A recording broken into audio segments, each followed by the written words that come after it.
এই তো বাজার থেকে টাটকা পদ্মার ইলিশ নিয়ে এসেছি। ইলিশ মাছ আজকে রান্না করে দেখাবো। সরষে ইলিশ ঝাল করব।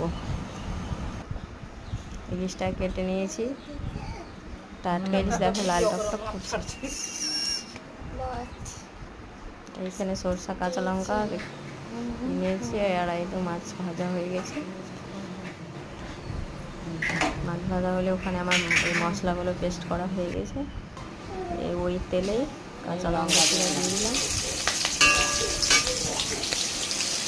তারপর সরষা বাটা লঙ্কা বাটা দিয়ে দিলাম।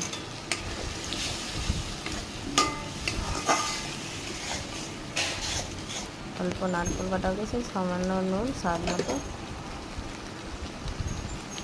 হলুদ। মশলা কষা হয়ে গেছে, একটু তেল ছেড়েছে, তো মাথাটা আগে দিয়ে দিলাম, জল অ্যাড করে দিলাম।